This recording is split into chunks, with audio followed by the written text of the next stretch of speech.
Assalamualaikum warahmatullahi wabarakatuh. Selamat datang di video kami dari kelompok 3 pada mata kuliah retorika. Di sini kami akan menjelaskan beberapa materi yang telah kami sediakan. Yang pertama ada retorika. Pembagiannya pengertian, lalu tujuan dan fungsi, dan jenis-jenis retorika. Selanjutnya ada konsep diri. Pada bagian konsep-konsep diri ini terdapat pengertian konsep diri, lalu faktor-faktor yang mempengaruhi konsep-konsep diri, dan pembagian konsep diri. Baiklah, selamat menyaksikan dan enjoy the video. Assalamualaikum warahmatullahi wabarakatuh. Alhamdulillahirabbil alamin. Assalatu wassalamu ala asrofil anbiya'i wal mursalin wa ala alihi wa sahbihi rasulillahi ajma'in. Pertama-tama marilah kita panjatkan puji syukur kita kehadiran Allah Subhanahu wa taala, di mana Dia telah memberikan rahmat dan karunia-Nya kepada kita semua. Baiklah, saya tidak akan memanjangkan kata-kata mukadimah. Langsung saja saya memperkenalkan diri saya.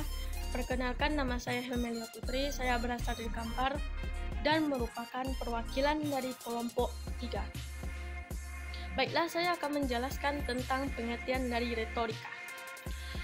Retorika adalah ilmu dalam seni berbicara, mengatur komposisi kata, menyampaikan dan mengajak orang lain sehingga mudah dipahami oleh pendengar, serta terkesan dalam ucapan. Dan selanjutnya saya akan menjelaskan tentang tujuan dan fungsi dari retorika. Menurut Tarsnara, tujuan dari retorika ada 4, yaitu to inform. To inform di sini merupakan memberi penerangan atau pengertian kepada massa. Penerangan yang dimaksud di sini adalah mampu memberi pengertian kepada khalayak dengan sebaik-baiknya. Yang kedua yaitu to convince. To convince yang dimaksud di sini merupakan memberi ajakan atau menyinsapkan masyarakat tentang sesuatu. Yang ketiga yaitu to inspire, yaitu memberi inspirasi berupa teknik dengan penyampaian yang bijaksana. Yang terakhir merupakan to entertain. Maksudnya di sini yaitu memberi kesan gembira, kesan bahagia atau memuaskan masyarakat tentang sesuatu. Yang selanjutnya saya akan menjelaskan tentang fungsi dari retorika. Pertama itu mass information, yaitu memberi atau menyampaikan informasi kepada khalayak. Yang kedua mass education, yaitu memberi pendidikan. Hal ini bisa dilakukan oleh seorang guru kepada muridnya dengan memberi ilmu pengetahuan. Yang ketiga yaitu mass persuasion, atau yang memberi atau yang mempengaruhi. Maksudnya di sini hal ini bisa dilakukan oleh lembaga dengan cara memberi dukungan dan bisa dilakukan oleh para pebisnis untuk mempengaruhi iklannya. Yang terakhir yaitu mass entertain, yaitu memberi hiburan. Hal ini bisa dilakukan oleh televisi, radio, atau orang-orang yang berprofesional sebagai penghibur. Sekian dari saya. Apabila ada salah mohon dimaafkan. Wabillahi taufiq wal hidayah. Assalamualaikum warahmatullahi wabarakatuh. Assalamualaikum warahmatullahi wabarakatuh. Saya Waude Siti Nurdama Yolanda akan membahas mengenai jenis-jenis retorika. Menurut Hadrikos, retorika diklasifikasikan menjadi 3 jenis. Yang pertama adalah monologika. Monologika adalah ilmu tentang seni berbicara secara monolog, di mana hanya ada satu orang yang berbicara.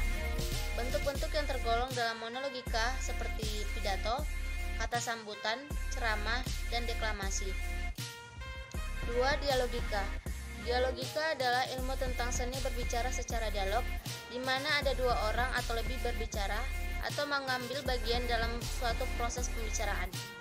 Bentuk dialogika yang penting adalah diskusi, tanya jawab, perundingan, percakapan, dan debat.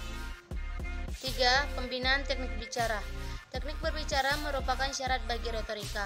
Oleh karena itu, pembinaan teknik berbicara merupakan bagian penting dalam retorika.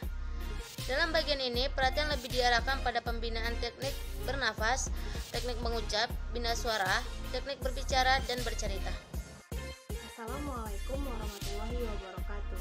Perkenalkan, nama saya Jibra Jandini. Saya salah satu anggota dari kelompok 3 akan menjelaskan tentang pengertian konsep diri. Menurut Brown and Brain mengatakan konsep diri merupakan sekumpulan fungsi yang kompleks, yang berbeda dan dipegang oleh seseorang tentang dirinya. Lalu, menurut William de Brooks, mendefinisikan konsep diri adalah pandangan dan perasaan tentang kita yang bersifat psikologis, sosial, dan fisis. Lalu, Surya Brata menyatakan konsep diri mempunyai 4 aspek, yaitu bagaimana orang mengamati dirinya sendiri, bagaimana orang berpikir tentang dirinya sendiri, dan bagaimana orang menilai dirinya sendiri. Dari uraian di atas dapat kita simpulkan pengertian konsep diri adalah cara individu memandang dirinya secara utuh, baik fisikal, emosional, intelektual, sosial, dan spiritual terhadap masyarakat, lingkungan, maupun terhadap Tuhan Yang Maha Esa. Baiklah, itulah tentang pengertian konsep diri. Sekarang kita masuk terhadap faktor-faktor yang mempengaruhi konsep diri. Faktor-faktor tersebut terdiri dari teori perkembangan significance others dan self-perception. Yang pertama, itu ada teori perkembangan, yaitu berkembang secara bertahap sejak lahir, seperti mulai mengenal dan membedakan dirinya sendiri dan orang lain. Pengalaman budaya atau hubungan interpersonal, kemampuan pada area tertentu yang dinilai oleh diri sendiri atau masyarakat, serta aktualisasi diri dengan merealisasi potensi yang nyata. Yang B, significant others atau orang terpenting dan atau terdekat. Konsep ini melalui kontak atau pengalaman dengan orang lain, belajar melalui diri sendiri atau cerminan orang lain, yaitu dengan cara pandangan diri merupakan interpretasi diri pandangan orang lain terhadap diri. Anak sangat dipengaruhi oleh orang dekat, remaja dipengaruhi oleh orang lain yang dekat, pengaruh orang dekat atau orang penting sepanjang siklus hidupnya, pengaruh budaya dan sosialisasi. Yang C ada self-perception, yaitu persepsi individu terhadap diri sendiri dan penilaiannya, serta persepsi individu terhadap pengalamannya akan situasi tertentu. Menurut Stuart dan Sandan, penilaian tentang konsep diri dapat dilihat berdasarkan tantangan respon konsep diri, yaitu aktualisasi diri. Aktualisasi diri adalah pernyataan diri tentang konsep diri yang positif dengan latar belakang pengalaman yang nyata, yang sukses dan diterima. Konsep diri positif. Konsep diri positif apabila individu memiliki pengalaman yang positif dalam beraktualisasi diri. Lanjut, harga diri rendah. Di sini maksudnya transisi antara respon konsep diri adaptif dengan respon diri maladaptif. Lanjut, ada juga kerancuan identitas. Di sini itu maksudnya kegagalan individu mengintegrasikan aspek-aspek identitas masa kanak-kanak ke dalam kematangan aspek psikososial kepribadian pada masa dewasa yang harmonis. Dan yang terakhir, itu ada depersonalisasi, yaitu perasaan yang tidak realistis dan asing terhadap diri sendiri yang berhubungan dengan kecemasan, kepanikan, serta tidak dapat membedakan dirinya dengan orang lain. Baiklah, itulah penjelasan dari saya. Terima kasih. Assalamualaikum warahmatullahi wabarakatuh. Perkenalkan, nama saya Fikri Fatoni, perwakilan dari kelompok 3 retorika. Saya akan melanjutkan materi pembahasan dari teman saya. Selanjutnya, pembagian konsep diri. Untuk konsep diri terbagi menjadi beberapa bagian. Pembagian konsep diri tersebut dikemukakan oleh Stuart dan Sun 1991 yang terdiri dari yang pertama, pola gambaran diri. Gambaran diri adalah sikap seseorang terhadap tubuhnya secara sadar dan tidak sadar. Sikap ini mencakup persepsi dan perasaan tentang ukuran, bentuk, dan fungsi penampilan dan potensi tubuh saat ini dan masa lalu yang secara berkesinambungan dimodifikasi dengan pengalaman baru setiap individu. Cara individu memandang dirinya mempunyai dampak yang penting pada aspek psikologis. Individu yang stabil, konsisten, dan realistis terhadap gambaran dirinya akan memperlihatkan kemampuan yang mantap terhadap realistis yang akan memacu sukses dalam kehidupan. Selanjutnya, ideal diri. Ideal diri adalah persepsi individu tentang bagaimana ia seharusnya bertingkah laku berdasarkan standar pribadi. Standar dapat berhubungan dengan tipe orang yang diinginkan ataupun disukai, atau sejumlah aspirasi, tujuan, nilai yang diraih kan. Ideal diri akan mewujudkan cita-cita ataupun penghargaan diri berdasarkan norma-norma sosial di masyarakat tempat individu tersebut melahirkan penyesuaian diri. Kemudian, menurut Anna Kelly tahun 2005, ada beberapa faktor yang mempengaruhi ideal diri. Yang pertama, kecenderungan individu menetapkan ideal pada batas kemampuannya. Kemudian yang kedua, faktor budaya akan mempengaruhi individu menetapkan ideal dirinya. Selanjutnya, ambisi dan keinginan untuk melebihi dan berhasil, kebutuhan yang realistis, keinginan untuk mengklaim diri dari kegagalan, perasaan cemas, dan rendah diri.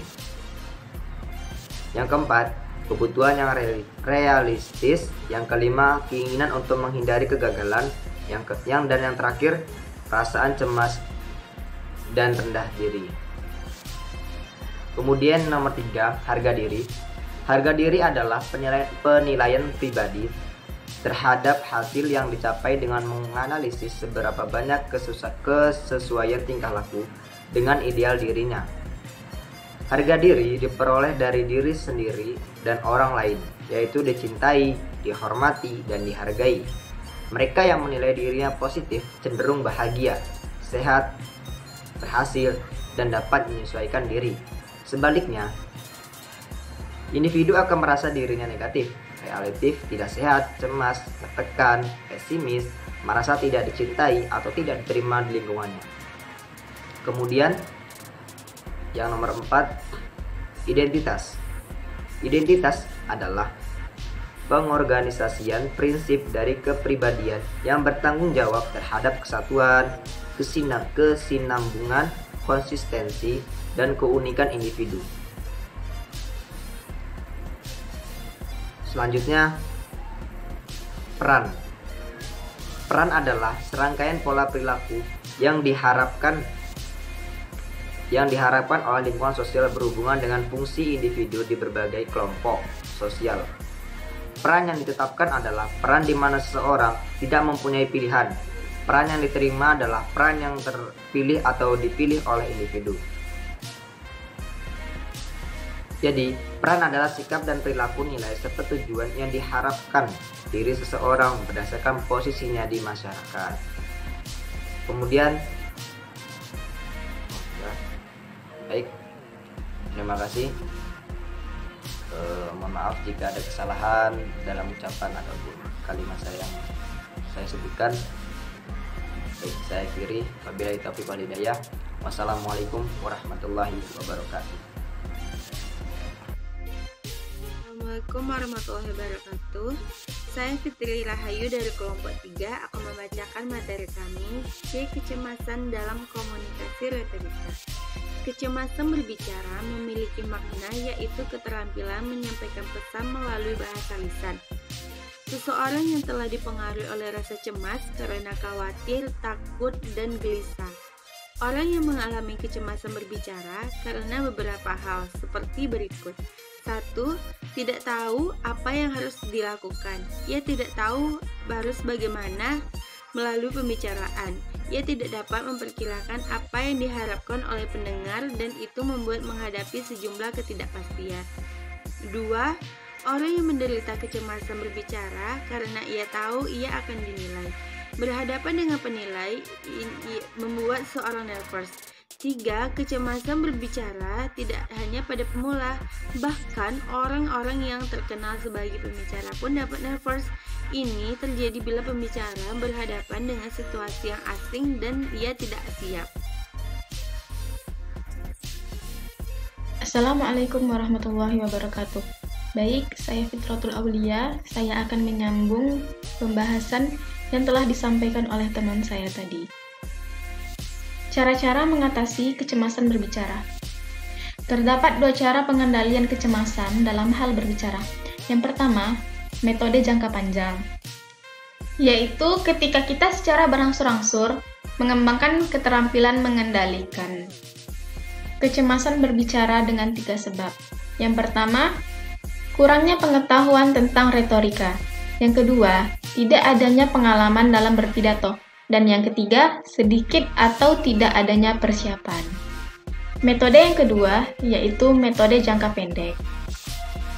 Maksudnya, ketika kita harus mengendalikan kecemasan berbicara pada waktu atau sebelum menyampaikan pidato. Caranya, dengan meningkatkan pengetahuan kita tentang retorika persiapan, penyusunan, dan penyampaian pidato. Baiklah teman-teman, itulah penjelasan dari kami kelompok 3 pada mata kuliah retorika. Terima kasih telah menyaksikan dan telah mendengarkan dengan baik. Kami mohon maaf jika ada kesalahan. Kami pamit undur diri. Wassalamualaikum warahmatullahi wabarakatuh.